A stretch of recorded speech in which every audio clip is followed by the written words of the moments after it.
नहमदु नसल्ली अला रसूलिल करीम अम्मा बाद फ़ाऊज़ु बिल्लाहि मिनश शैतानिर रजीम बिस्मिल्लाहिर रहमानिर रहीम रब्बि इश्रह ली सदरी व यस्सिर ली अमरी वहलुल उक़दतम मिन लिसानी यफ़क़हू क़ौली। अस्सलामु अलैकुम वरहमतुल्लाहि वबरकातुहू। हमने अभी तक सूरह आले इमरान को कवर कर दिया। उसका क्रक्स भी मैंने आपको बता दिया था, मतलब उसका जो निचोड़ था वो मैंने बता दिया था कि उसमें अल्लाह ताला किन किन चीज़ों के बारे में बात कर रहा है। ठीक है, जब हमने सूरह फातिहा में गैरिल मगदूबी अलैहिम वलद्दौलिन आमीन हमने जब दुआ मांगी थी कि या अल्लाह ताला हमें तो सिरातल मुस्तकीम मतलब सीधे रास्ते पर चला जिनको तूने, और उन लोगों का रास्ता जिनको तूने इनाम दिया, जिनको तूने जन्नतें दी, अम्बिया शोहदा सिद्दीकीन और सालिहीन लोगों को, नेक लोगों को, उन लोगों का रास्ता हमें दिखा। और फिर ये दुआ भी साथ में मांगी कि उन लोगों का रास्ता कभी मत दिखाना जो मगदूब हो गए और जो दौलीन हो गए। मगदूब मतलब अहले किताब यहूदी लोग जिनके पास अल्लाह ने बहुत इल्म दिया था। अहले इल्म कहा जाता है उन्हें, अहले किताब कहा जाता है उन्हें। एक नाम एक और कहा जाता है अहबार। अहबार मतलब वो सफ़े पलटते पलटते उनकी इंक से उनकी उंगलियां काली हो जाती थी, तो उसको अहबार कहा जाता था। तो मतलब इतने वो पढ़े लिखे और इतने उनको दीनी तालीम, इतने उनको इल्म था। उसके बावजूद भी और उसके अलावा भी अल्लाह ने और भी नेमतें दी, उनकी नस्लों में से नबी निकाले, अम्बिया निकाले, और उनको इल्म भी दिया, उनको दौलत भी दी, सब कुछ दिया। मतलब अल्लाह ताला ने हर नेमत उनको नवाजी दुनिया में जो होनी चाहिए। उसके बावजूद भी अल्लाह की नाफरमानी उन्होंने करी और नाउजुबिल्ला अल्लाह की किताब को भी बदलने की कोशिश करी और बदल के रख दिया और दीन लोगों को गलत गलत सिखाने की कोशिश करी। तो ये थे मगदूब। और हमने फिर ये भी दुआ मांगी कि दौलीन का रास्ता भी हमें मत दिखाना। तो दौलीन कौन थे? नसारा, ईसाई, जिनको इतना नॉलेज नहीं था जितना नॉलेज यहूदी लोगों को था। तो इतना नॉलेज नहीं था तो वो कंफ्यूज हो गए कि भाई ईसा अलैहिस्सलाम खुदा का बेटा है या खुद खुदा है। मतलब ये कन्फ्यूज़न उनको बहुत सताने लग गया। मतलब इस बात से वो गुमराह हो गए। और आज सबसे दुनिया में सबसे पहला रिलीजन काउंटिंग के हिसाब से, यूएन की लिस्ट के हिसाब से देखते हैं तो पहला रिलीजन माना जाता है क्रिश्चियन का। ठीक है, तो जब ईसा अलैहिस्सलाम आएंगे तब ये लोग मुसलमान हो जाएंगे, क्योंकि ईसा अलैहिस्सलाम खुद बोलेंगे तो ये पूरा हुजूम आ जाएगा। और अभी मैंने एक मीटिंग में आपको, अब भी न जागे तो मैं हिंदुओं के बारे में बता ही दिया है। ये भी 1 अरब के लोग इंशाल्लाह आएंगे। तो फिर ऐसी इसी तरह सारे के सारे, मतलब बचे कुचे फिर थोड़े बहुत तो वैसे भी हो जाएंगे देखकर। तो मतलब कुल मिला के पूरी दुनिया इस्लाम में आ जाएगी। एक वक्त ऐसा होगा कि पूरा इस्लाम का गलबा होगा, मेहंदी अलैहिस्सलाम होंगे। ठीक है, खैर ये सब बात की बातें हैं। तो मैं अब सूरह निसा स्टार्ट करूँगी। औज़ु बिल्लाहि मिनश शैतानिर रजीम बिस्मिल्लाहिर रहमानिर रहीम। सूरह निसा भी मदीना में उतरी। अभी तक हमने जो भी सूरत ली है सब मदनी सूरत है। ठीक है, और मदनी आपको पता ही है, आपको इतना तो मैंने बता ही दिया था कि जो मदीना में उतरी थी वो रिसालत पे है, कायदे कानून पे है। मतलब लोग मुसलमान बन चुके थे, लोग इस्लाम में आ चुके थे। अब इस्लाम में आने के बाद उन्हें क्या रूल रेगुलेशन करना है, कैसे उनको अखलाक अपने सुधारने हैं, कैसे उनको लाइफस्टाइल जीनी है, कैसे उनको अमाल करने हैं, है ना। तो नमाज़ें पढ़नी है तो कितनी पढ़नी है, कौन से औकात में पढ़नी है, और उन्हें उनका पहरवेश कैसा होना चाहिए, उनका नेचर कैसा होना चाहिए, उनका बिहेवियर कैसा होना चाहिए। तो ये सारी चीज़ें जो कायदे कानून है वो रिसालत है। और वो रिसालत मदीना में स्टार्ट हुई। मतलब मदीना से पहले मक्की हिजरत में तौहीद के बारे में बात थी, अल्लाह की तारुफ के बारे में बात थी, मूर्ति पूजा और इन सब के ख़िलाफ़ बात थी, शिर्क के ख़िलाफ़ बात थी, शिर्क के बारे में बताया गया। तो ये सब मक्की सूरतों में हुआ, जब 13 साल में मक्की सूरतें नाजिल हुई। फिर जब 13 साल के बाद जब हुजूर पाक से हम हिजरत करके गए, मतलब मक्का को छोड़ के हमेशा के लिए मदीना में शिफ्ट हो गए, तो वहाँ पे गवर्नर वो बने। और फिर मदीना में फिर उनको रिसालत दी, मतलब कायदे कानून, रसूल थे ना, रसूल का मतलब ये होता है रिसालत बयान करने वाला। तो नबी के साथ रसूल भी थे, तो उन्होंने फिर रिसालत मतलब कायदे कानून मुसलमानों को सिखाना स्टार्ट किया कि भाई ऐसे ऐसे आपको रहना है, आपकी कुल मिला के आपकी लाइफस्टाइल ऐसे करनी है। ठीक है, तो ये सूरह निसा भी मदीना में उतरी है, तो बेशक इसमें भी रिसालत होगी, मतलब कायदे कानून होंगे, अखलाक पे, अमलियात पे बात होगी। तो ये जब भी मैं मदीना सूरत बोलूँ तो आप समझ जाएं कि भाई इस पे अखलाक और अमाल और अकवाल पे बात होनी है। ठीक है, तो सूरतुन निसा ये औरत के ऊपर है, इसलिए इसका नाम निसा है। सूरतुन निसा मदीना में उतरी और इसमें 176 आयतें और 24 रुकू है। बिस्मिल्लाहिर रहमानिर रहीम। या अय्युहन्नासु तकू रब्बकुमुल लज़ी खलक़कुम मिनन नफ्सिन वाहिदतिन वखल्का मिन्हा ज़ौजहा वबस्सा मिन्हुमा रिजालन कसीरन व निसाअन वत्तकुल्लाहल्लज़ी तसआलूना बिही वल अरहाम इन्नल्लाह काना अलीमुन रकीब। अल्लाह के नाम से शुरू करता हूँ जो बड़ा मेहरबान निहायत रहम करने वाला है। ए लोगो, अपने उस पालनहार से डरो, अपने रब से डरो जिसने तुमको एक जान से पैदा किया और उसी से उसकी बीवी को पैदा किया और दोनों से बहुत से मर्द और औरत को फैला दिए। और उस अल्लाह से डरो जिसके नाम पर एक दूसरे से मांगते हो और रिश्ता तोड़ने से भी बचो, बेशक अल्लाह ताला तुम पर निगहबान है। सूरह निसा में ख़ानदान के ऊपर बात है। ख़ानदान, रिलेटिव्स, बीवी, मियाँ, खाविंद, इन सब के ऊपर बात है। ठीक है, तो अल्लाह ताला इसमें क्या कहा जा रहा है कि अपने पालनहार से मतलब अपने रब से डरो जिसको एक जान से पैदा किया। आदम अलैहिस्सलाम के बारे में बात हो रही है कि एक जान आदम अलैहिस्सलाम थी, फिर उससे उसकी बीवी मतलब हव्वा अलैहिस्सलाम को उन्हीं की पसली से पैदा किया। ठीक है, फिर इन दोनों से आदम अलैहिस्सलाम और हव्वा अलैहिस्सलाम इन दोनों से काफ़ी सारे मर्द और औरत को ज़मीन पर फैला दिया और फिर बताया कि उस अल्लाह से डरो जिसके नाम से एक दूसरे से तुम मांगते हो और रिश्ता तोड़ने से बचो। ठीक है, सूरतुन निसा, निसा का मतलब औरतें हैं। इस सूरह में औरतों के बहुत से मसलों का बयान है, इसलिए इसे सूरह निसा कहा जाता है। एक जान से मतलब इंसानों के परम पिता हज़रत आदम अलैहिस्सलाम है और उनसे जो जीव यानी आदम और उनसे उनकी बीवी हज़रत हव्वा को पैदा किया गया था। हज़रत हव्वा हज़रत आदम से किस तरह पैदा हुई इसमें इख्तलाफ है। हज़रत इब्ने अब्बास के कौल के हिसाब से हज़रत हव्वा मर्द यानी मर्द से पैदा हुई है, यानी उनकी बाईं पसली से पैदा हुई है। ये एक हदीस में भी कहा गया है। सही बुखारी में किताबुल बदउल खल्क, सही मुस्लिम में किताबुल रिदा, ये दोनों चैप्टर बताए गए हैं, दोनों सही हदीस है। औरत पसली से पैदा की गई है और पसली में सबसे टेढ़ी ऊपरी वाली पसली होती है। यूं आकार होता है ना, जैसे ऊपर से आता है तो एकदम टेढ़ी होती, फिर धीरे धीरे वो चौड़ी हो जाती है तो सीधी हो जाती है। तो सबसे ऊपर और वो भी बाईं मतलब लेफ्ट वाली पसली से रिवायतों में आता है, हदीस के हिसाब से बताया जाता है कि लेफ्ट साइड में बाईं वाली पहली पसली से बनाया मतलब वो एकदम टेढ़ी होती है, इसीलिए कहा जाता है कि औरत टेढ़ी होती है। औरत पसली से पैदा की गई है और पसली में सबसे टेढ़ी ऊपरी है। अगर तू उसे सीधा करना चाहे तो तोड़ बैठेगा, मतलब अगर ज़्यादा टेढ़ी कोई चीज़ होती है उसको अपन सीधा करने की कोशिश करेंगे तो बीच में से बैंड होती है तो वो टूट जाती है। ठीक है, तो अगर तू उससे फ़ायदा उठाना चाहे टेढ़ेपन से ही फ़ायदा उठा सकता है, मतलब ज़्यादा उस पर जोर डालने की ज़रूरत नहीं है कि नहीं मेरे हिसाब से ही चले। ये खाविंदों को बताया गया, आगे अभी आएगा। फिर रिश्तों को तोड़ने से बचो का मतलब ये है कि रिश्ता है जो माँ के गर्भ के आधार पर बनते हैं, इससे शादी के लायक और शादी से फिर करीबी रिश्तेदार, फिर दोनों रिश्ते आपस में मियाँ बीवी का जब रिश्ता होता है तो उनके साथ साथ उनके माँ बाप, उन बीवी के माँ बाप, खाविन के माँ बाप, ये लोग भी इनका भी रिश्ता जुड़ता है। तो इस तरीके से आपस में रिश्तेदारी निभाने के बारे में जोड़ दिया गया है।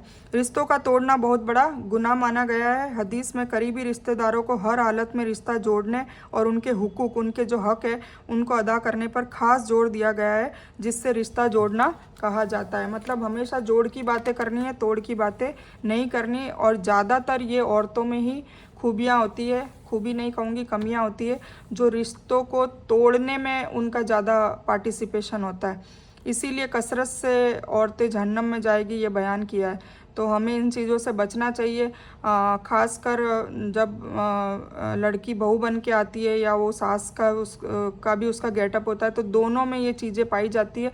और कहीं बहू सही होती है तो कहीं सास का ये बिहेवियर रहता है, कहीं सास सही होती है तो बहू का बिहेवियर रहता है।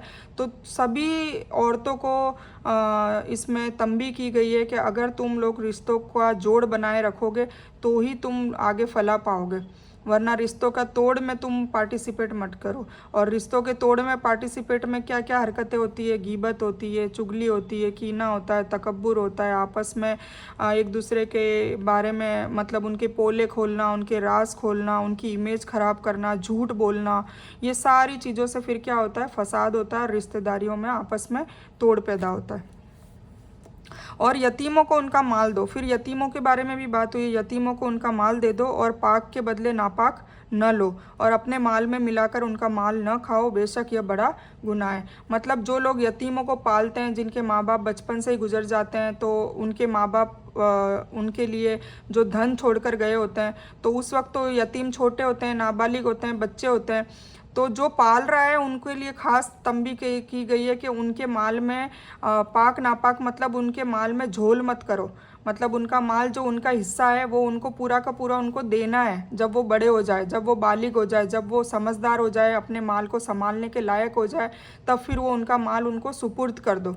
ठीक है, बस ये ज़रूर कहा है कि अगर तुम गरीब हो और अमीर भी हो, मतलब अगर तुम उसको पाल रहे पोस रहे हो तो पालने पोस ले जितना तुम हर्जाना ले सकते हो, पर उसमें तुम अपना माल मिलाकर उनका माल खाने की कोशिश करो। कुछ लोग ऐसा करते हैं कि उनको पालने के वक्त फिर उनका माल हड़प लेते हैं और उनको थोड़ा बहुत गिना चुना जो भी है बिना हिसाब करे वो दे देते हैं। तो फिर वो जो उनका माल बेवजह जो खाया गया है उसका फिर ऊपर जाके हिसाब देना पड़ेगा।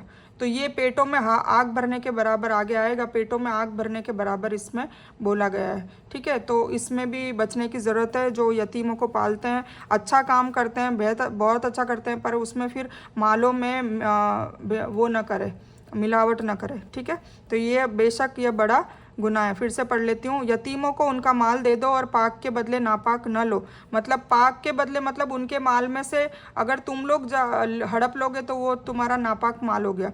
ठीक है, और उसका गुनाह है और उसका हिसाब भी मैदान हशर में देना पड़ेगा। और अपने माल में मिलाकर उनका माल भी ना खाओ, है ना। खुद के माल में मिला लिया, जब वो छोटे थे उनको पता नहीं था, और जब बड़े हुए तो उनको कहा गया कि नहीं तुम्हारा बस इतना इतना था, ये हिस्सा तुम्हारे माँ बाप छोड़ के गए तो ये लो हमने तुमको दे दिया, जबकि उनके हिस्से में और भी कुछ होता है तो वो खा जाते हैं। तो ऐसे लोग होते हैं, उनको भी बचने की ज़रूरत है। उनको तंबी की गई है। तंबी मतलब वार्निंग। ठीक है, वार्निंग दी गई है। वार्निंग किसको कहेंगे, मुझे उर्दू वाला आता है। वार्निंग चेतावनी। ठीक है, चेतावनी दी गई है। और अगर तुम्हें डर हो कि यतीम लड़कियों से शादी करके तुम इंसाफ न कर सकोगे तो और औरतों में जो तुम्हें अच्छी लगे तुम उनसे शादी कर लो, 2-2, 3-3, 4-4। लेकिन अगर अदल न रखने का डर है तो एक ही काफ़ी है, या तुम्हारी मिल्कियत की दासियाँ यह ज़्यादा करीब है कि ऐसा करने से नाइंसाफ़ी और एक और झुक जाने से बचोगे। ठीक है, मतलब अब यहाँ पर क्या आया कि यतीम लड़कियों से शादी करोगे तो यतीम लड़कियों का मतलब उनको बिल्कुल वो तो यतीम है, उनके माँ बाप नहीं है, और फिर तुम शादी करके ले आते हो तो उनके बिहाव पे कोई, जैसे मान लो कोई लड़ाई होती, झगड़ा होता, कोई बोलने वाला नहीं होता, तो उनका इंसाफ करो, है ना। हक बात करो, फिर चाहे यतीम हो या नॉन यतीम हो, ये सबके बारे में ही बात है। ठीक है, और औरतों में भी फिर जैसे अल्लाह ताला ने जैसे ये हुक्म दिया है 4 शादी का, तो उसमें देखो स्पष्ट इसमें लिखा है कि अगर तुम्हें कोई औरत पसंद आए, तुम शादी करना चाहते हो तो शादी कर लो, 2-2, 3-3, 4-4।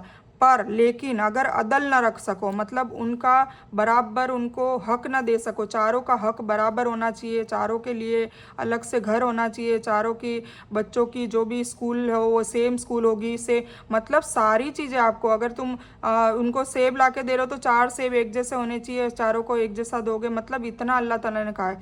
तो अल्लाह ताला ने कहा कि अगर तुम हिम्मत रखते हो, ताकत रखते हो उनको पालने की, पोसने की, और बराबर में प्यार भी उनको बराबर मिले और उनको माल भी बराबर मिले, उनको इज्जत भी बराबर मिले, हर चीज़ उनको बराबर मिले, अगर ऐसा तुम कर सकते हो, अदल रखने का डर ना हो, तो फिर एक ही काफ़ी है ना। अगर तुम में ऐसा हो कि नहीं किसी को ज़्यादा मैं प्यार कर लूँगा या किसी को इज्जत ज़्यादा दे दूँगा, किसी को माल ज़्यादा दे दूँगा, अगर इन सब चीज़ों का डर है तो फिर तुम्हें एक ही काफ़ी है, फिर तुम एक ही से शादी करो। ठीक है, तुम्हारी मिल्कियत की दासियाँ ज़्यादा करीब है। और फिर ये बोला है कि इससे तो बेटर है कि तुम नौकरानियाँ जो तुम्हारी है उनसे करोगे तो हक तलफी नहीं होती।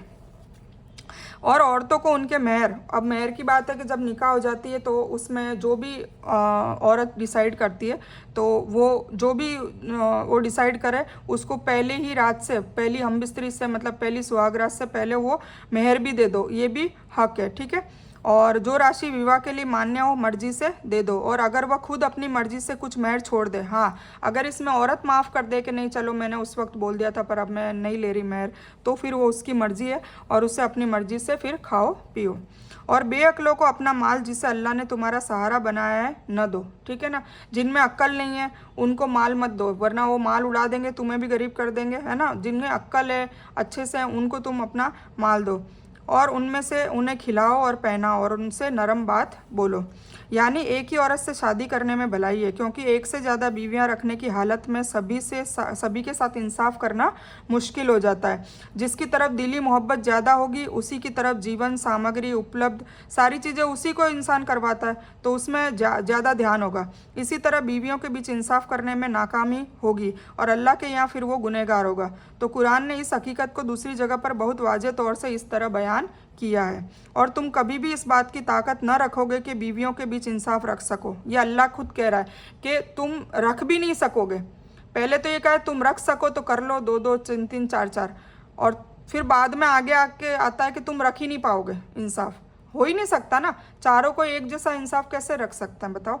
तो तुम कभी भी इस बात की ताकत ना रखोगे कि बीवियों के बीच इंसाफ रख सको। अगरचे तुम ख्वाहिश रखो तो यह ज़रूर करो कि एक तरफ न झुक जाओ और दूसरी बीवियों को बीच पर लटका दो। अगर तुम ख्वाहिश रखते हो तो करो, उसमें मना नहीं है, पर फिर उनको बराबर हक देने पड़ेंगे। इससे मालूम हुआ कि एक से ज़्यादा शादियां और बीवियों के साथ इंसाफ न करना गलत है और बहुत भयानक भी है। मतलब मैदान अशर में इसका जवाब भी देना पड़ेगा। और यतीमों को उनके बालिग हो जाने तक सुधारते और आजमाइश करते रहो, है ना। यतीम जब छोटे हैं तो फिर उनको बालिग हो जाने तक उनको सुधारते रहो, उनमें अच्छे अखलाक डेवलप करो, इसका तुम्हें अजर मिलेगा। उनको दीनी तालीम के हिसाब से उनकी परवरिश करो। अगर उनके माँ बाप जिंदा होते तो वो कैसी परवरिश करते। हमारे बच्चों के लिए हम सोचते हैं ना कि हम दुनियावी तालीम भी उसको दें, दीनी तालीम भी दें, उसकी दुनिया भी संवारें, उसकी आखिरत भी संवारें।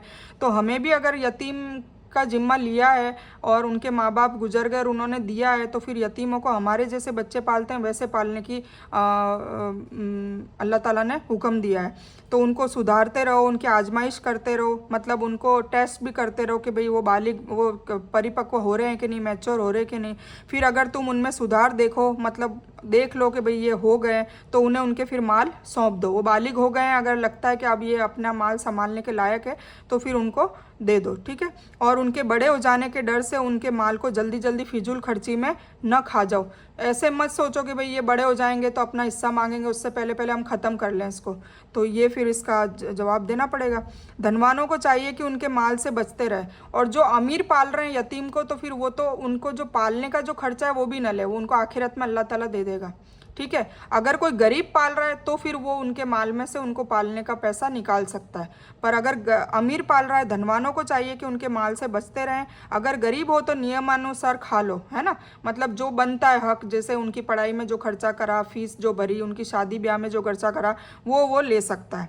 फिर जब उन्हें उनके माल सौंपो तो गवाह बना लो, फिर वो लिखा पढ़ी कर लो कि भाई अब हमने अभी तक तुम्हारा जो भी ये हमने इसकी देख रेख करी है तुम्हारे माल की, अब तुम बड़े हो चुके हो, बालिग हो चुके हो, तो ये लो लिखा पढ़ी अब हमने दे दिया है, अब हम फ्री तुम फ्री, ताकि हमारे बच्चे बड़े होकर ना लड़े, तुम्हारे से कोई हिस्सा ना मांगे, और तुम भी ना लड़ो कि भाई बड़े हो, तुम भी हमारे बच्चों को कल को ना कोसो कि भाई तुम्हारे माँ बाप ने कम दिया है तो अब तुम्हारे माल में से दो। तो ये दोनों चीज़ों से बचने के लिए अल्लाह ने कहा कि उसकी लिखा पढ़ी कर लो, ठीक है। उन्हें उनके माल सौंपो तो गवाह बना लो, और लेखा जोखा के लिए अल्लाह काफ़ी है, ठीक है ना। फिर लेखा जोखा कर लो, मतलब लिखा पढ़ी कर लो। माता पिता और करीबी रिश्तेदारों की संपत्ति में मर्दों का हिस्सा है और औरतों का भी है। जो धन संपत्ति माँ बाप और करीबी रिश्तेदार छोड़कर मरे हैं, चाहे वह धन कम हो या ज़्यादा, उसमें हिस्सा मुकर्रर किया हुआ है। अब ये वसीयत बांटने का बंटवारे की बात आ रही है, इसको आप ध्यान से सुनिएगा, हर इंसान को जानना बहुत ज़रूरी है।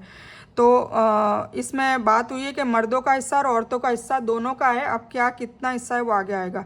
और जब बंटवारे के वक्त रिश्तेदार, यतीम और गरीब आ जाएं तो तुम उसमें से थोड़ा बहुत उन्हें भी दे दो और उनसे नरमी से बोला करो। मतलब जब बंटवारा कर रहे हो तब मान लो कोई रिश्तेदार दूसरा कोई बहुत गरीब है, या कोई यतीम बच्चा है वो आ जाए, या कोई गरीब आ जाए बहुत ज़्यादा जो रिश्तेदार भी ना हो, तो उनको भी थोड़ा बहुत दे दो, मतलब उनको राजी करके उनको रवाना करो और नरमी से बात करो, लड़ाई झगड़े मत करो। और चाहिए कि वह इस बात से डरें कि अगर वह अपने नन्हे नन्हे कमज़ोर बच्चे छोड़ जाते हैं जिनके ख़राब हो जाने का डर रहता है, तो उनकी मोहब्बत क्या होती है, तो बस अल्लाह ताला से डर कर दुरुस्त बात कहा करें। ठीक है ना, मतलब यतीम के बारे में बात है। जो लोग नाहक जुल्म से यतीम का माल खा जाते हैं वह अपने पेट में आग भर रहे हैं और वह जहन्नम में जाएंगे। तो ये बता ही दिया यहाँ पे कि भाई यतीमों को जब पाल रहे हो तो फिर वो जब बड़े हो जाए तब उनका हिस्सा उनको दे दो, और धनवान तो उनको जो उन पे जो खर्च कर रहे हैं वो भी ना ले, क्योंकि अल्लाह उनको अज़र देगा, उनको अल्लाह ने धन दे रखा है तो फिर उसका हिसाब न ले। अगर कोई गरीब है तो वो ले सकता है, वो भी जितना कराए उतना ही, ज़्यादा नहीं। और उनके बड़े होने से पहले पहले उनका माल हड़प मत कर लो, खर्च मत कर लो, छुपा मत दो। तो इन सब चीज़ों के लिए बचने को कहा है। तो जो लोग नाहक जुल्म से यतीमों का माल खा जाते हैं वो अपने पेट में आग ही भर रहे हैं और वह जहन्नम में जाएंगे। इस्लाम से पहले यह भी जुल्म था कि औरतों और छोटे बच्चों को वारिस के रूप में कुछ भी भाग नहीं दिया जाता था। पहले है ना, हिस्सा नहीं दिया जाता था। सिर्फ बड़े लड़के को जो लड़ने लायक होते थे उन्हीं को सारी संपत्ति दे दी भी जाती थी, और उत्तराधिकारी मतलब उनको लीडर बना दिया जाता था, इमाम बना दिया जाता था, उत्तराधिकारी माने जाते थे। इस आयत में अल्लाह ताला ने फरमाया कि मर्दों की तरह औरतें और बच्चे बच्चियां भी अपने माँ बाप और रिश्तेदारों के उत्तराधिकारी होंगी, उन्हें महरूम नहीं किया जाएगा, मतलब सबको माल में हिस्सा दिया जाएगा। इससे कुछ आलिमों ने विरासत की आयत से मनसूख कहा है, लेकिन ठीक बात यह है कि यह मनसूख का हुक्म नहीं है, बल्कि एक खास अखलाकी हिदायत है कि मदद के लायक रिश्तेदार जिनका विरासत में कोई हिस्सा न भी हो उन्हें भी बंटवारे के वक्त कुछ ना कुछ दे दो, बंद मुट्ठी कुछ ना कुछ दे दो। इसके सिवाय उनसे प्यार से नरम बात कहो, माल को आते देख कर कारून और फिरौन न बन जाओ। अधिकतर परिवारों में ऐसा ही होता है कि दौलत के लिए लड़ाई होती है और हक मार दिया जाता है। तो इस चीज़ को देखो अल्लाह कुरान में खुले शब्दों में बता रहा है, तो इसमें हम सबको भी बचने की ज़रूरत है। अल्लाह हम सबको तौफीक दे और उस पर अमल करने की हिम्मत और क़ुव्वत दे और हिकमत और हिदायत भी दे। अल्लाह ताला तुम्हें तुम्हारी औलाद के बारे में भी हुक्म देता है। एक लड़के का हिस्सा 2 लड़कियों के बराबर है। ठीक है, आ गया ना डबल। अगर सिर्फ लड़कियां हो तो 2 से ज़्यादा होगा और उन्हें मीरास के माल में से 2/3 मिलेगा। और अगर एक ही लड़की हो तो उसके लिए आधा है। एक ही लड़की हो तो पूरी जायदाद में से आधा हिस्सा उसका है। और मरने वाले के माँ बाप में से हर एक के लिए उसके छोड़े हुए माल का 6ठा भाग है, जो भी मतलब ख़ानदान में उनके है, परिवार में। अगर उस मृतक की औलाद है और अगर औलाद न हो और माँ बाप वारिस हो तो फिर उसकी माँ के लिए 3रा हिस्सा है। हाँ, अगर मरने वाले के कई भाई हों तो फिर उसकी माँ का 6ठा हिस्सा है। यह हिस्सा उस वसीयत के बाद है जो मरने वाला कर गया हो। मतलब मरने वाला जो वसीयत करके गया है वो तो करना ही है, वो फिर जो भी लिख के गया हो। किसी के नज़दीक कोई औलाद ज़्यादा प्यारी होती है, किसी के नज़दीक कोई बच्चा गरीब होता है तो उसमें ज़्यादा माँ बाप का दिल उसमें होता है, रुझान होता है, तो वो वसीयत बना के चले भी जाते हैं कि भाई मेरी ये बेटी बहुत गरीब है या मेरा बेटा बहुत गरीब है तो इसको मैं ये दूंगा, बाकी सबको ये दूंगा। तो उनकी विरासत बांटने के बाद फिर ये सारी करनी है, मतलब उसमें से कुछ हिस्सा बचा के करनी है ताकि वो जो मरने वाला है उसको भी गुनाह ना मिले, क्योंकि करना तो सबको कुरान के हिसाब से है ना। तो पहली बात तो ये कि इंसान जब जिंदा हो तभी ये कुरान को पढ़ ले, इसीलिए कहा गया है कि इसको अरबी में नहीं हिंदी में पढ़े। हिंदी में पढ़ेंगे तो ये विरासत बांटेगा ना बंदा। अभी आगे और आएगा कि उसकी अपनी हयाती में ही बांट दे, मरने के बाद मतलब फिर लड़ाई झगड़े होते हैं, किसी की नीयत ख़राब हो जाए क्या पता। तो माँ बाप जब जिंदा है तो पहले से ही बांट दे तो ये लड़ाई झगड़े ही ख़त्म हो जाएगा। ये भी आगे आता है, पर लोग करते नहीं हैं क्योंकि कुछ लोगों को पता नहीं है और कुछ लोग करना भी नहीं चाहते। दोनों बातें अपनी सहूलियत के हिसाब से कर लेते हैं, जो सहूलियत में नहीं लगता वो नहीं करते, है ना। खैर अल्लाह बता रहा है तो हमें समझने की ज़रूरत है। तो इसमें फिर सारी मतलब वसीयत बांटने की ही बात आई है। कर्ज अदा करने के बाद, मतलब कर्जा हो अगर मरने वाले का तो पहले कर्जा, सबसे पहले उसका फ़र्ज़ है कि कर्जा अदा करो ताकि उस पर गुनाह ना हो। ठीक है, कर्जा अदा करने के बाद फिर तुम्हारी जो भी बचती है प्रॉपर्टी, तो तुम्हारे पिता हो या तुम्हारी औलाद, तुम्हें नहीं मालूम कि उनमें से कौन तुम्हें फ़ायदा पहुंचाने में ज़्यादा करीब है। यह हिस्सा अल्लाह की तरफ से मुकर्रर किए हुए हैं, बेशक अल्लाह ताला जानने वाला और हिकमत वाला है। ठीक है ना। तो ऐसा नहीं है कि भाई जो मरने वाला है वो जो भी करके गया है उसके हिसाब से नहीं। पहले आप असलियत तो जो कुरान के हिसाब से वो अगर वसीयत करते हो तो सबसे अच्छा होता है। और तुम्हारी बीवियां जो कुछ छोड़कर मरे और उनकी औलाद ना हो तो आधा तुम्हारा है, और अगर उनकी औलाद हो तो उनके छोड़े हुए माल में से तुम्हारे लिए चौथाई हिस्सा है। उस वसीयत को अदा करने के बाद जो वह कर गई है या उसका कोई कर्जा हो तो उसका कर्जा अदा करो, और बाद में फिर जो तुम छोड़ जाओ उसमें से उनके लिए चौथाई है। अगर तुम्हारी औलाद न हो और अगर तुम्हारी औलाद हो तो फिर तो उन्हें तुम्हारे छोड़े हुए माल में से 8वां हिस्सा मिलेगा। उस वसीयत के बाद जो तुम कर गए हो और कर्ज को अदा करने के बाद और जिनकी मीरास ली जाती है वह मर्द या औरत का लाला यानी उसका बाप या लड़का न हो या उसका भाई या एक बहन हो। मतलब ये सारी चीज़ें क्या बताइए कि इतने इतने रिश्तेदार हो, इतने भाई हो, इतने बच्चे हो, उसके हिसाब से इसमें सारे तकसीम करा गया है। ये समझना बहुत मुश्किल होता है, मुझे तो आज दिन तक ये समझ में नहीं आया ये गणित। तो ये जब भी आप लोगों को मतलब अगर करने का मन हो, करना ही चाहिए हर इंसान को अपनी हयाती में। तो मुफ्तियों से बात करके पूछे, वो अच्छे तरीके से कुरान के हिसाब से बता देते हैं। ठीक है, तो ये विरासत की तकसीम का है तो हम इसकी थोड़ी वो पढ़ लेते हैं। बाकी मुझे समझ में नहीं आता ये, क्योंकि ये बहुत ही टिपिकल मैथमेटिक्स बताया है। किसी का 2 हिस्सा, किसी का 1/3, किसी का 1/8, ऐसा सब है। इसकी हिकमत और इंसाफ वाला होने का बयान हम पहले कर आए हैं। वारिस लड़का और लड़की दोनों हो तो फिर उस उसूल के अनुसार बंटवारा होगा। लड़का और लड़की छोटे हो या बड़े सब वारिस होंगे, यहाँ तक कि पेट का बच्चा भी वारिस होगा। हाँ, काफिर औलाद वारिस नहीं होगी। ठीक है, यानी लड़का न हो तो माल का 2/3 ज़्यादा लड़कियों को दिए जाएंगे, और अगर 2 ही लड़कियां हो तो भी उन्हें 2/3 हिस्सा दिया जाएगा। जैसा कि हदीस में आता है कि साद बिन रबी ओहद में शहीद हो गए। उनकी 2 लड़कियां थी, लेकिन साद के पूरे माल पर उनके एक भाई ने कब्जा कर लिया था, तो नबी सल्लल्लाहु अलैहि वसल्लम ने उनके चचा से 2/3 उनको दिलाया।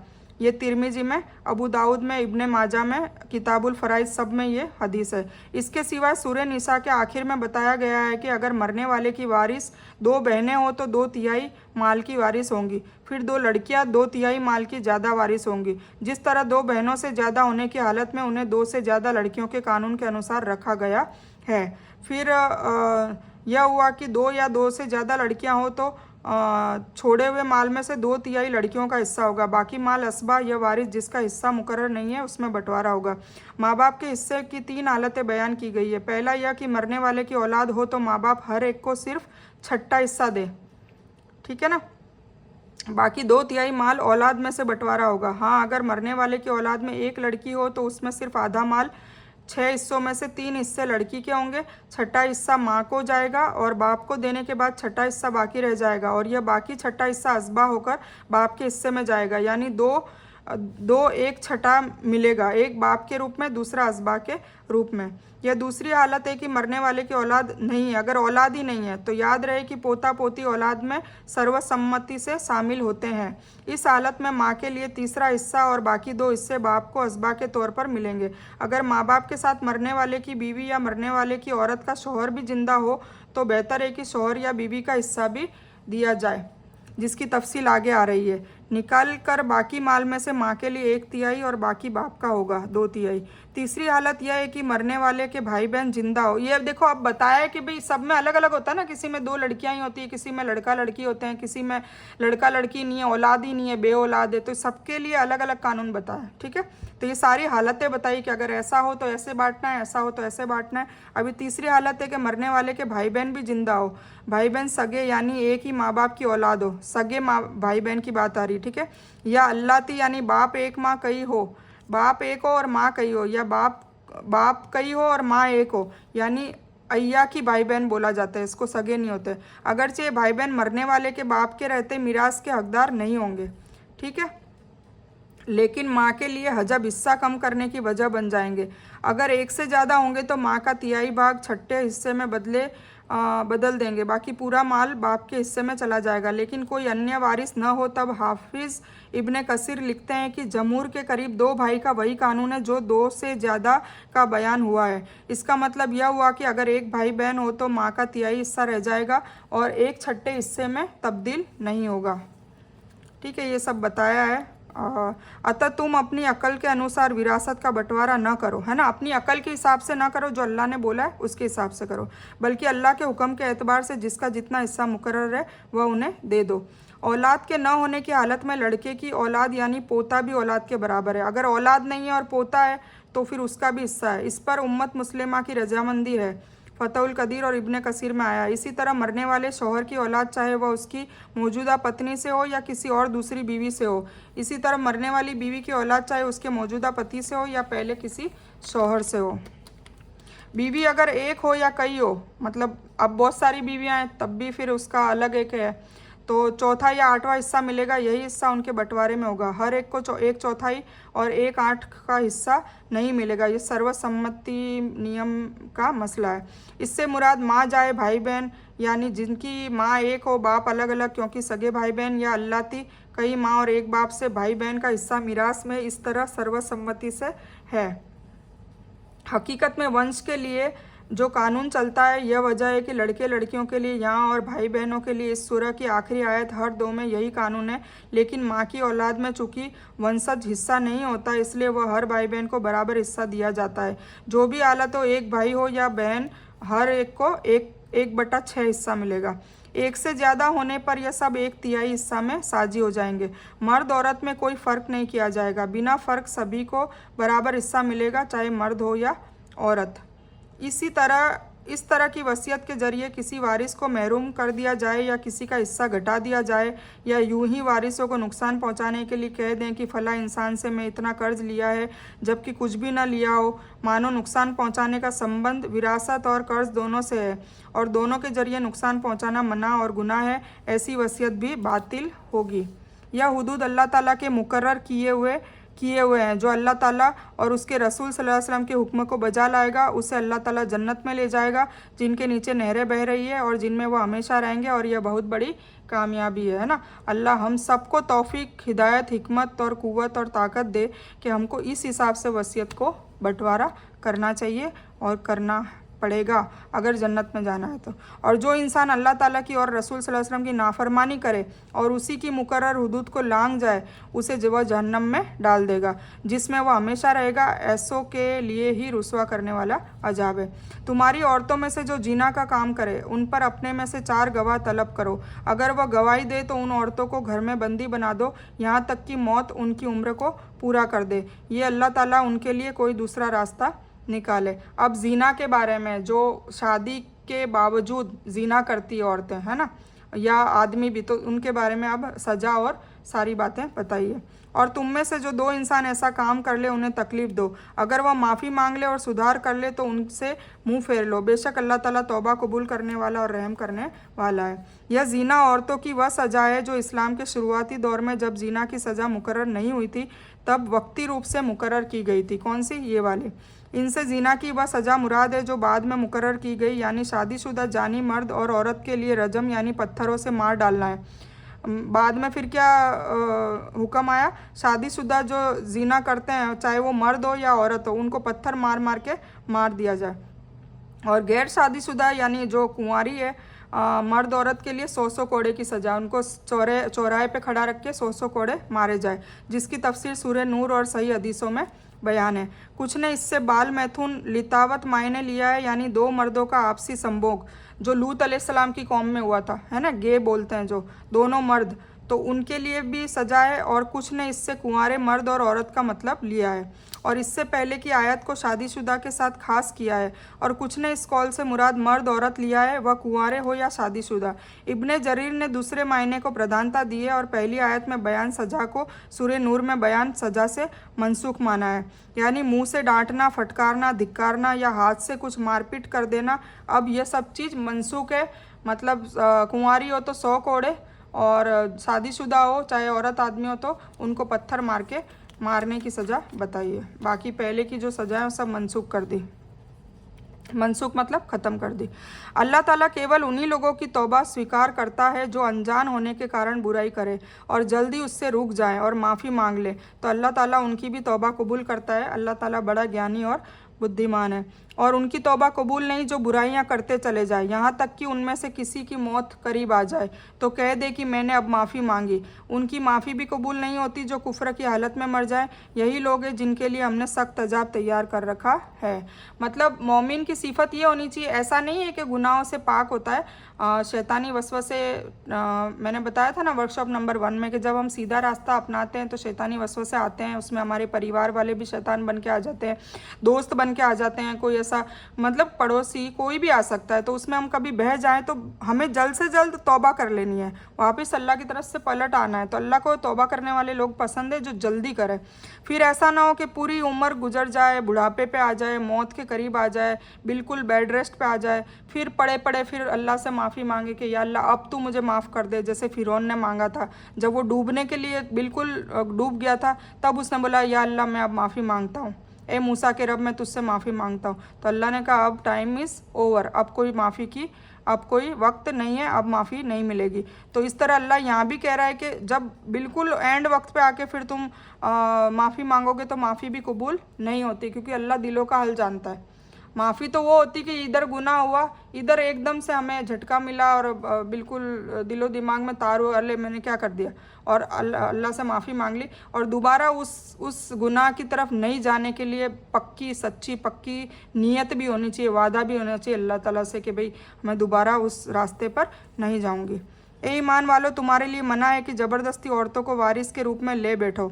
उन्हें इसलिए न रोक रखो कि जो तुमने उन्हें दे रखा है उसमें से कुछ ले लो। हाँ, यह और बात है कि वह कोई खुली बुराई या जीना का सुलूक करे, उनके साथ अच्छा सुलूक करो। अगरचे कि तुम उन्हें पसंद न करो, लेकिन बहुत मुमकिन है कि तुम एक चीज़ को बुरा जानो और अल्लाह ताला उसमें बहुत सी भलाई कर दे। अब ये तलाक के बारे में है कि अगर औरतें जानी हो जाती है, उनकी कोई गलत आदत आप देख लो तो आप उनको छोड़ दो। वरना ऐसी छोटी मोटी कोई आदत है जैसे बात बात पे नाराज़ हो जाए या कुछ, तो उस अल्लाह ताला ने कहा टेढ़ी पसली से बनी हुई है तो उसको सीधी करने की कोशिश मत करो। उसकी थोड़े 2-4 कोई ऐब है, बाकी सारी चीज़ें अच्छी है, तो उसको उस पर सब्र करो, क्योंकि तुम्हें अल्लाह उसका अजर देगा। ठीक है ना, तो उसमें बहुत सी भलाई कर देगा और तुमको उसको नेक राह पे ले आएगा। तो तुम छोटी मोटी कोई तुम्हारी उसकी गलती है तो उसके हिसाब से तुम उसको तलाक मत दो। इससे वाजह है कि मौत के वक्त की तौबा कबूल नहीं है, जैसा कि हदीस में भी आता है, जिसका बयान आले इमरान की आयत 9 में गुजर चुका है। इस्लाम से पहले औरत पर यह जुल्म भी होता था कि किसी के मरने के बाद उसके घर के लोग उसके माल की तरह उसकी बीवी के भी ज़बरदस्ती वारिस बन जाते थे, जैसे जेठ है, देवर है ना, तो ये ससुर है, और ख़ुद अपनी मर्जी से उसकी खुशी के बिना उससे शादी भी कर लेते थे या अपने भाई भतीजे से उसकी शादी करवा देते थे। यहाँ तक कि सौतेला लड़का अपने महरूम बाप की बीवी से भी शादी कर लेता था, या अगर चाहते तो उसे किसी से शादी करने की इजाज़त न देते और वह पूरी उम्र यूं ही कुआं मतलब बेचारी विधवा रह के बैठती, ऐसा भी होता था और उसको मजबूर किया जाता था। इस्लाम ने जुल्म के इन सभी तरीक़ों को हराम कर दिया है। अब ये सारी चीज़ें मना है। खुली बुराई से मुराद जीना या बदजुमानी और नाफरमानी है ना। खुली बुराई मतलब या तो वो किसी और आदमी के साथ उसका अफेयर हो, हम बिस्तरी करते हुए पकड़ी गई हो, या कहीं बाज़ारों में घूमते हुए पकड़ी हो गई हो और साबित भी हो गया हो कि उसका अफेयर है और उसके रिलेशनशिप है, तो या बदजुमानी और नाफरमानी, या फिर बहुत ज़्यादा लड़ाई झगड़े करती हो और नाफरमानी मतलब जो चीज़ उसको कहे वो फरमाबरदार ना हो, तो फिर तलाक देने की बात हुई है। इन दोनों की हालत में शौहर को यह इजाज़त दी गई है कि वह उसके साथ ऐसा सलूक करे, उसका दिया हुआ माल या मेहर वापस करके उससे खुला ले ले, मतलब उसको तलाक दे दे, उसको अलग कर दे। ठीक है, बाकी छोटी मोटी उसकी कोई गलतियाँ हो तो उसके लिए तलाक उसको देना मना कर रखा है। और अगर तुम एक बीवी की जगह पर दूसरी बीवी करना ही चाहते हो तो उनमें से किसी को तुमने माल का खजाना दे रखा हो तो भी उसमें से कुछ न लो, है ना। अगर एक बीवी को आपने बहुत कुछ दे दिया, सब कुछ दे दिया, प्यार में मोहब्बत में जो भी कह लो, आपने दे दिया, मतलब कुल मिला के आपने उसको दे दिया, ठीक है। अब तुम दूसरी शादी कर रहे हो तो फिर उससे माल छीनने की ज़रूरत नहीं है, वो माल उसी का होगा। फिर दूसरी बीवी के लिए फिर इंतज़ाम करो, अगर तुम्हें शादी करने का शौक़ है तो फिर इंतज़ाम करो, ठीक है। फिर उससे छीनने की कोशिश नहीं करनी है जो पहली बीवी है, अगर दे चुके हो तो पहले, ठीक है। तो तुमने माल का खजाना दे रखा हो तो भी उसमें से कुछ भी ना लो। क्या तुम उसे बदनाम करके खुले गुनाह से लोगे? फिर बदनामी करते हैं, फिर गुनाह मतलब उससे छीनने की कोशिश करते हैं, तो ये सख्त मना है। और तुम उससे कैसे ले लोगे, बावजूद इसके कि तुम एक दूसरे से मिल चुके हो और उन औरतों ने तुमसे मजबूत वादा भी ले रखा है। और उन औरतों से शादी ना करो जिनसे तुम्हारे बापों ने शादी की है। पहले ऐसा होता था कि भाई जो सासुएं लगती थी और सौतेले बेटे थे वो भी आपस में शादी कर लेते थे, पर ये सब चीज़ें मना कर दी है। लेकिन जो हो चुका यह बेशर्मी का काम और कीना की वजह से है, और यह बड़ा बुरा रास्ता है। जो हो चुका वो हो चुका, पर अब नहीं करना है, ठीक है। यह बीवी के साथ अच्छे सुलूक का हुक्म है जिस पर कुरान ने बहुत जोर दिया है, और हदीस में भी नबी सल्लल्लाहु अलैहि वसल्लम ने इसको बहुत अहमियत दी है। एक हदीस में आयत के उसी मायने को बयान किया गया है। खुद तलाक देने की हालत में मेहर वापस लेने को सख्ती से रोका गया है। जो दे दिया उसको वापस नहीं ले सकते। माल का खजाना और बहुत ज़्यादा माल को कहते हैं, यानी कितना भी तुमने मेहर दे दिया हो वापस नहीं ले सकते। अगर ऐसा करोगे तो यह जुल्म वाजे गुनाह होगा। एक दूसरे से मिल चुके हो का मायने है कि तुमने आपस में हम बिस्तरी कर ली है, जिसे अल्लाह ताला ने इशारे के रूप में बयान करा है, ठीक है ना। हम बिस्तरी को इशारा कहा है कि भाई तुम एक दूसरे से मिल चुके हो। मजबूत वादे से उस वादे का मतलब है जो शादी के वक्त मर्द से लिया जाता है कि तुम इसे अच्छी तरह से रखना या नरमी के साथ छोड़ देना। जो जब निकाह होता है तो हालांकि हमारे यहाँ तो रिवाज ही नहीं है, बैंड बाजे ढोल ढमके, जो चीज़ नहीं होनी चाहिए वो होती है।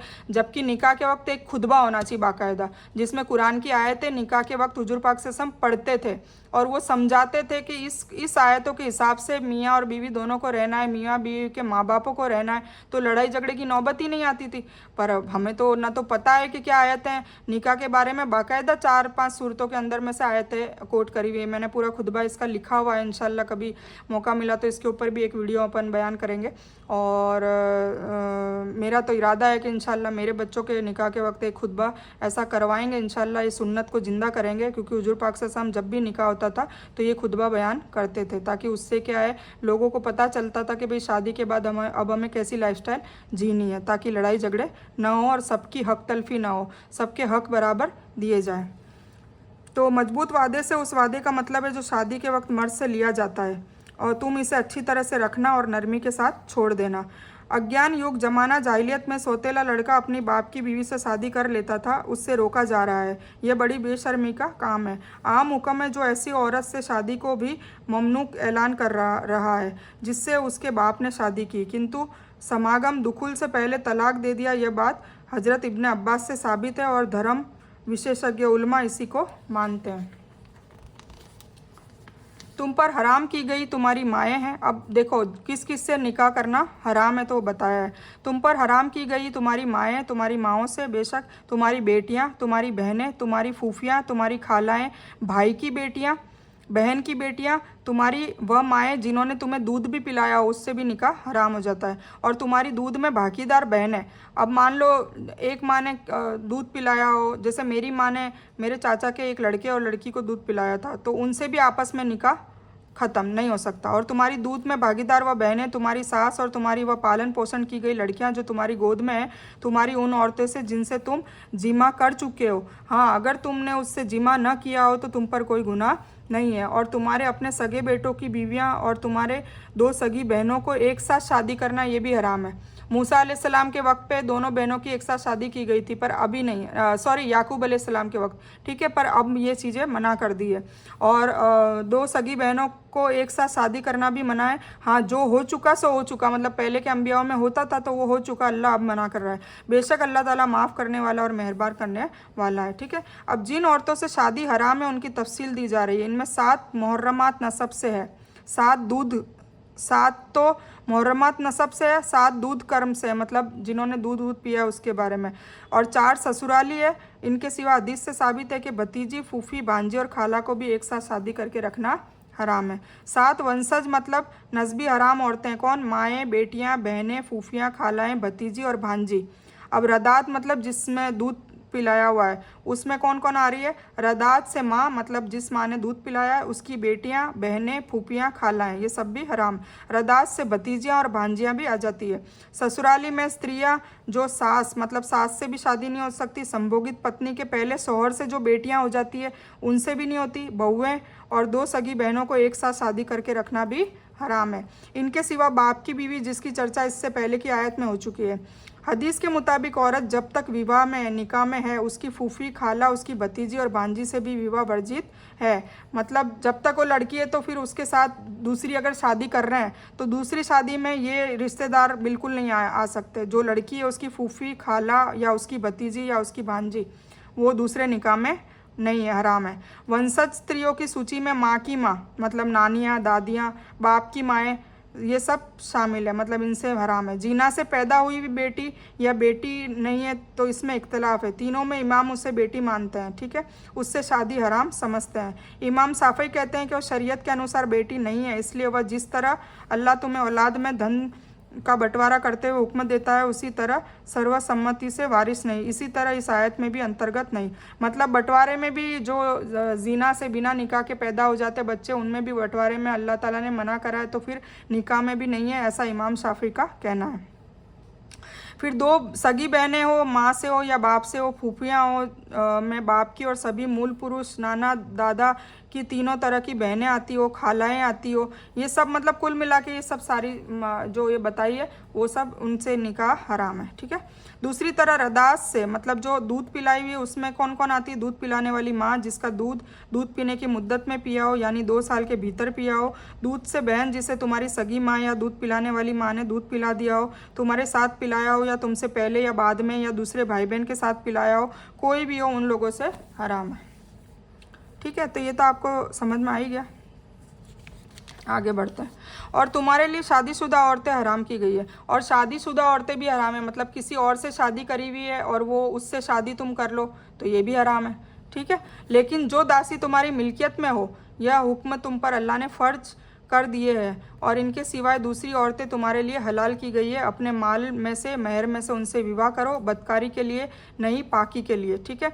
मतलब अगर तुमसे रहा ही नहीं जा रहा है तो फिर तुम दूसरी शादी कर सकते हो, पर उनको महर दो और उनसे निकाह करो जो हलाल तरीके से। बदकारी के लिए नहीं, पाकी के लिए, मतलब फिर पाक हो जाओगे अगर निकाह करके तुम करते हो तो। इसलिए जिनसे तुम फ़ायदा उठाओ उन्हें उनका पहले महर दे दो, और तुम मुकर्रर महर के बाद आपसी रजामंदी से जो चाहो तय कर लो, तुम पर कोई बुराई नहीं है, बेशक अल्लाह जानने वाला और हिकमत वाला है। महर में कोई बंदिश नहीं है, जो औरत चाहेगी वैसे ही महर होगा।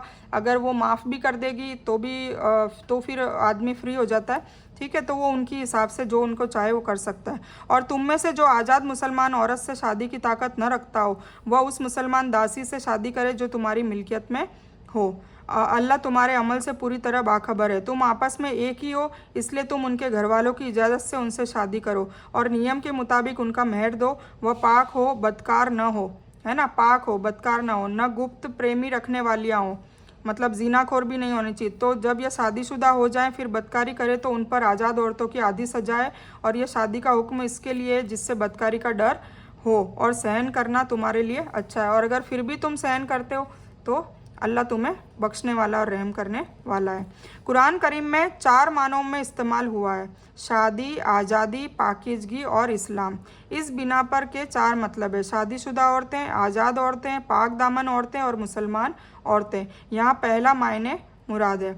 इस बात पर जोर है कि जिन औरतों से तुम शादी धार्मिक रूप से करके फ़ायदा और सुख हासिल करो उनको मुकर्रर महर ज़रूर अदा करो। इससे मालूम हुआ कि दासी का मालिक ही दासी का वली है। दासी की शादी किसी उसकी मर्जी के बिना नहीं किया जा सकता। इसी तरह दास भी मालिक के हुक्म के बिना किसी से शादी नहीं कर सकता। पहले गुलामों का रिवाज था, अभी तो नहीं है। तो जो जंग में गुलाम हो जाते थे उनको एक एक लोग दासी रख लेते थे, उनका घर का काम वाम करवाते थे।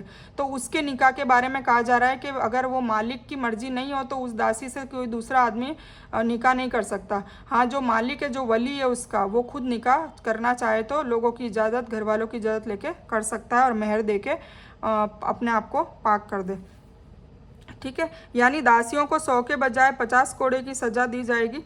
अब ये जीना की सज़ा है। दासियों को 50 कोड़े और बाकी जो आज़ाद औरतें उनको 100 कोड़े की सज़ा है।